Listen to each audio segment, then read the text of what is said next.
couple of weeks ago, I brought you the story of Joseph Peaty from Olseley, who was infected with contaminated blood when he was getting treatment for haemophilia. In the mid-1970s, there was a fantastic new product that was developed, and this had isolated this important protein, and they produced it in freeze-dried form in a little glass vial, and you just mixed it with some water and injected it.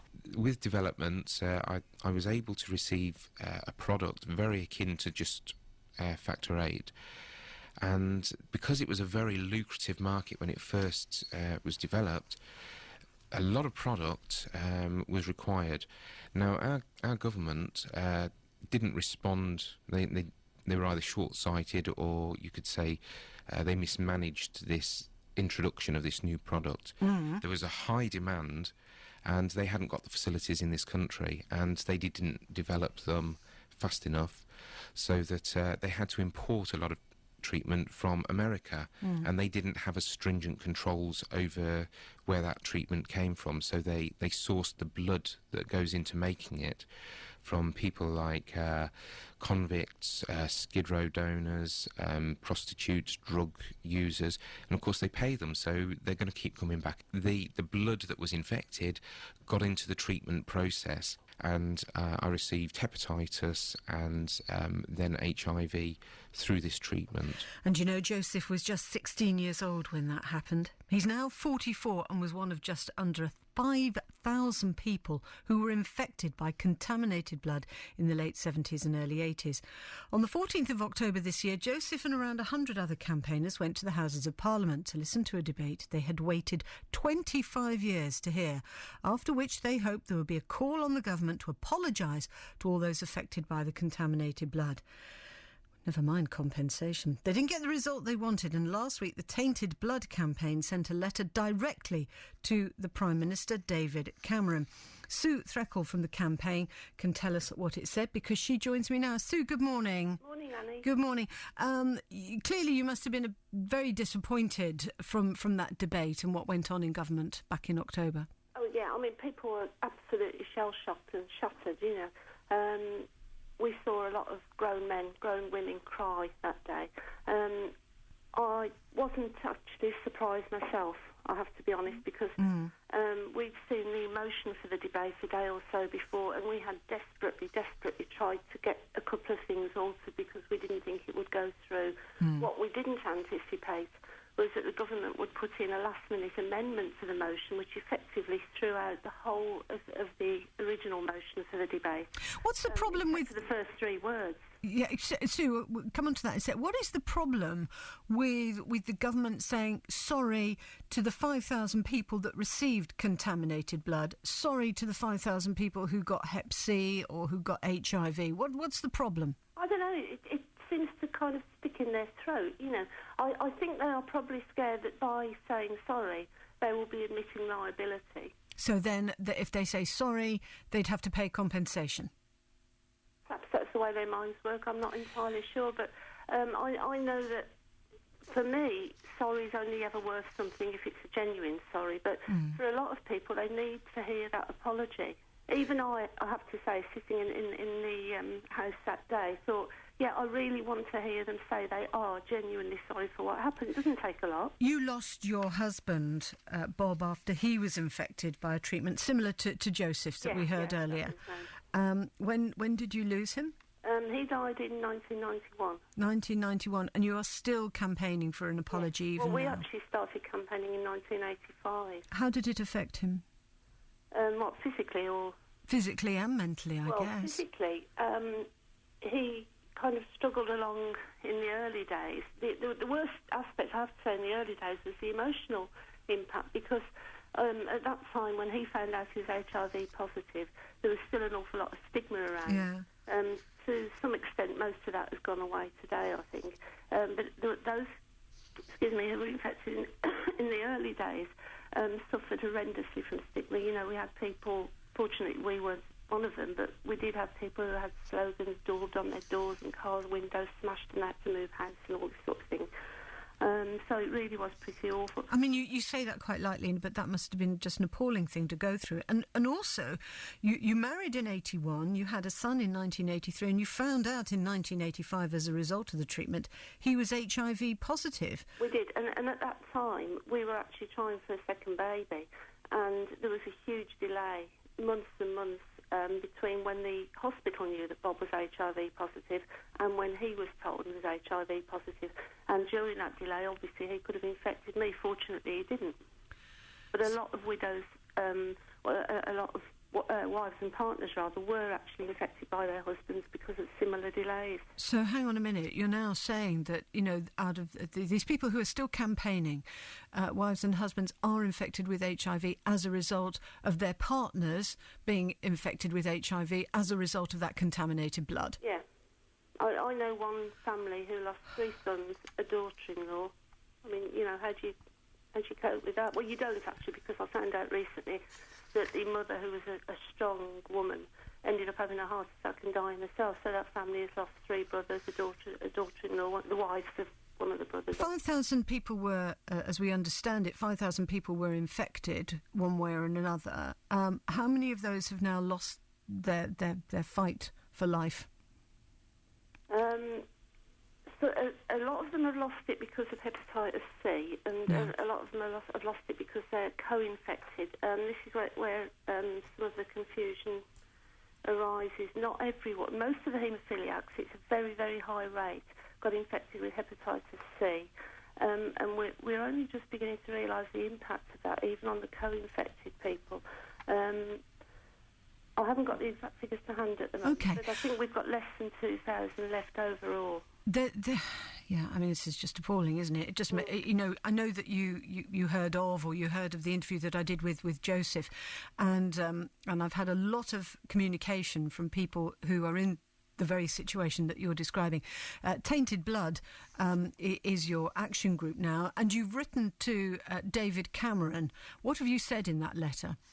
We said a number of things. We'd had a letter from David Cameron a few months ago, which we thought was very, very positive. It was just after the election, and it was a very personal letter, the first one we've managed to get from a Prime Minister in all the years we've been campaigning that was personal and wasn't just written by a secretary or an aide. And he expressed, I believe, real sympathy, real understanding with what was happening, and passed it on to Anne Milton, who's Under Secretary of State for Health.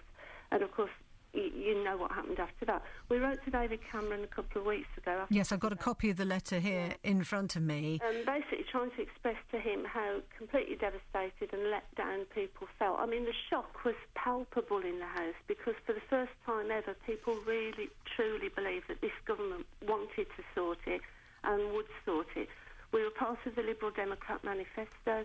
The Conservatives had expressed a desire all the way through the election. And so what, just sum up what happened at the outcome of the House of Commons debate on the 14th? The outcome of the House of Commons was that 200 or so MPs were drafted in after a third-line whip was called and voted against the motion. It was 200 and something to 40. How can they do that? Had they not listened to your story? Had they not listened to the fact They listened perfectly well, but they did it. It's basically the Treasury, I feel, that are behind it.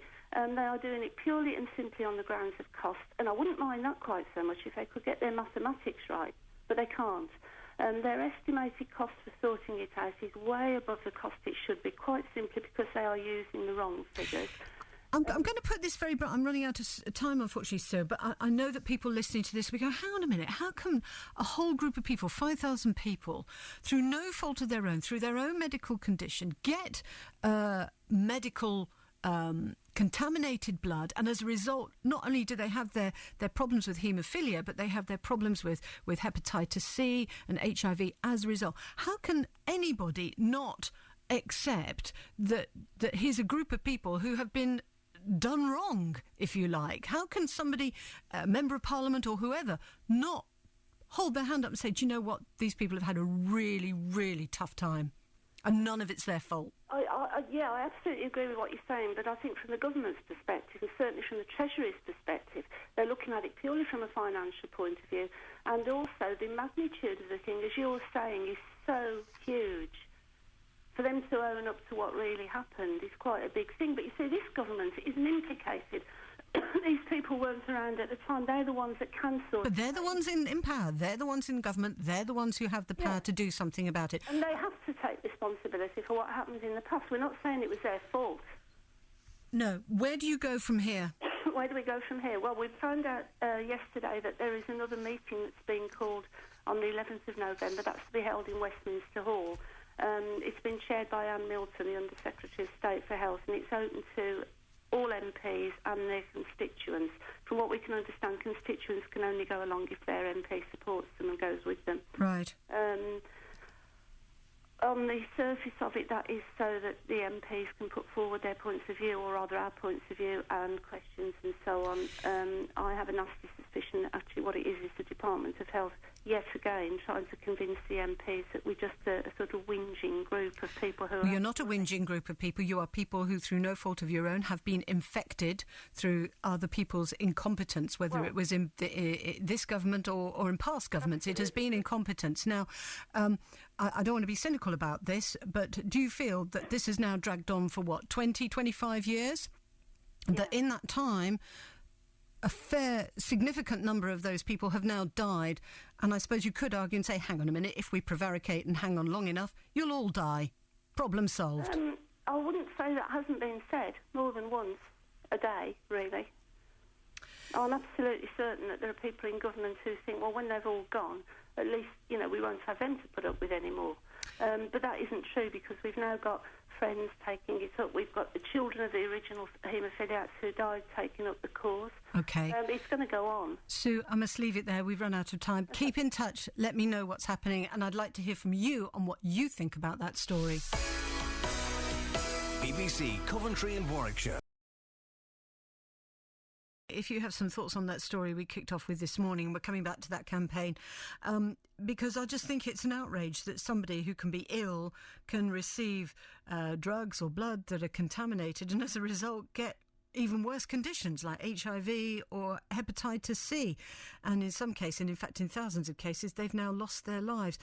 And at the moment, there's no apology, let alone compensation, but not even somebody genuinely saying, look, we're sorry for whatever happened before. I'd like to hear your thoughts on this, 0845 900 5200. And it's all kicked off, of course, because of the story of Joseph Petey, who's from Aldesley, of course, here in Coventry. Unsurprisingly, the first piece we did this morning, which is picking up on a story I brought you a couple of weeks ago, which was the story of Joseph Petey from Aldesley, who was infected with contaminated blood during his treatment for haemophilia 25 years ago, something like that. A lot of reaction as these people have been trying to get an apology from the government. One here from Mike in Warwick. Mike, good morning. Says, Annie, read the piece you've just done. Please add my name to any petition. These politicians, brackets of all parties, need a damn good kicking. Best wishes to the team. I hope you share my sense of outrage that somebody can go and get some treatment and as a result of that treatment end up worse off than they were before, because the basis of that treatment, in this case blood, has been gotten from places that it shouldn't have been gotten from. And as you heard Joseph Petey saying, that the blood that he was contaminated with had come from hobos, prostitutes, places where people paid to give their blood, and as a result he got hepatitis C and HIV.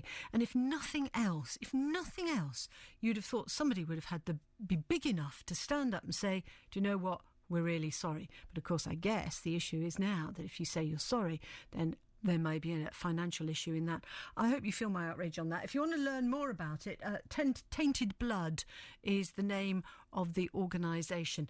And, it's not just those, of course. For some of those people, particularly those who, for example, got HIV, they have now infected their partners and in some cases their children as well.